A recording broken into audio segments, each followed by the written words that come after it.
It started with roses. Bright, full, perfect roses that my mother had tended with the kind of devotion most people reserve for their children. She's always been that way with her garden.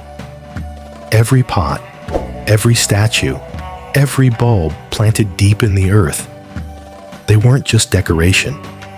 They were hours of labor, careful watering, patient waiting. They were pieces of her heart she had coaxed into bloom. And one day, they started disappearing. At first, it was a missing potted plant here, a yard ornament gone there. Then entire bulbs dug up from the ground, roots exposed where life used to be. Someone even stripped every single rose from her bushes, leaving behind nothing but bare stems and thorns. She didn't say much at first. My mom's tough. She's been through bigger storms than a few missing flowers. But I could see it. Each theft left her a little more tired, a little more resigned. Like someone was slowly stealing not just from her garden, but from her joy.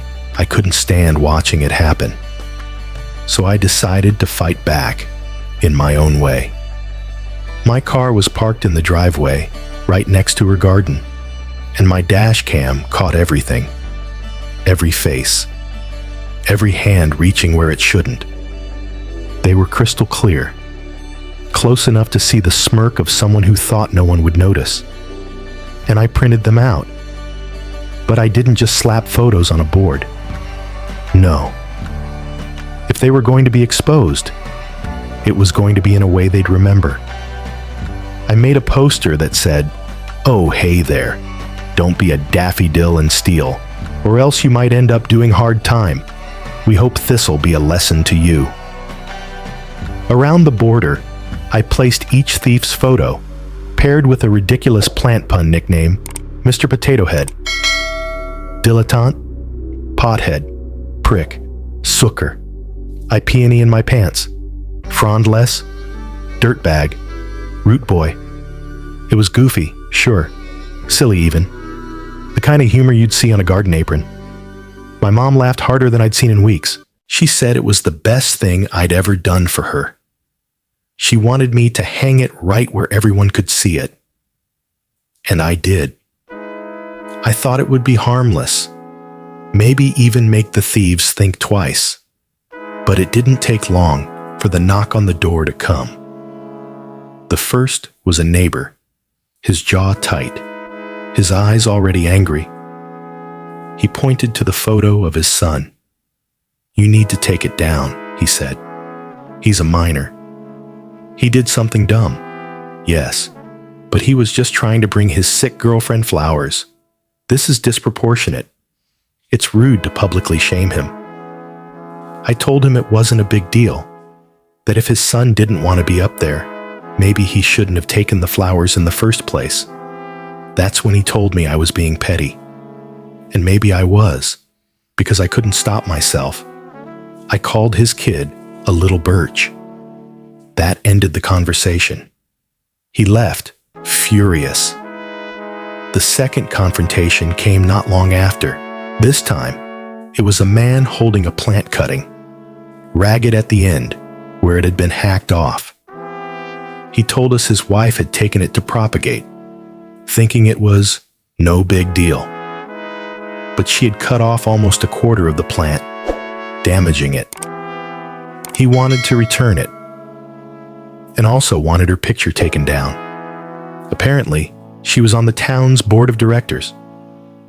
My mom answered the door this time. She looked him in the eye and said, "Make like a bee and buzz off." Turns out, those two families knew each other, and now they were both angry. What they didn't know was that not one of the actual thieves had come to apologize. Not the son, not the board member's wife, just family members, more concerned about their image than the harm they'd caused. And here's the thing. My mom has always been generous.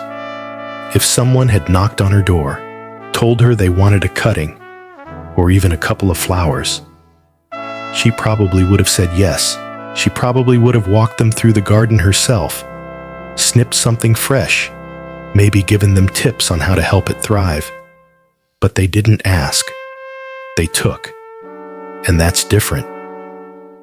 After the sign went up, the complaints started coming in.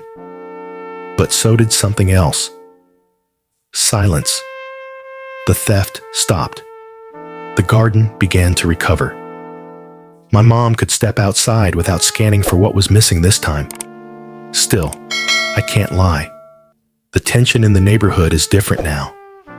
The people who were caught avoid us. Some look away. Others glare. There's a hum of whispered conversations when we pass. And yet, my mom says it's worth it. She told me once, after the second confrontation, that it wasn't really about the plants. It was about the principle, the work she put in, the respect she should have been given in her own home. I've thought a lot about that, about whether I went too far, about whether the son really was just trying to be sweet to his girlfriend, and whether the board member's wife really didn't understand the harm she was doing. I've wondered if the nicknames, the puns, the public display, maybe it was childish. But then I remember how my mom's voice sounded before the sign went up, how tired she was, how much she loved that garden, and how much it hurt to see it picked apart by people who thought it was theirs to take.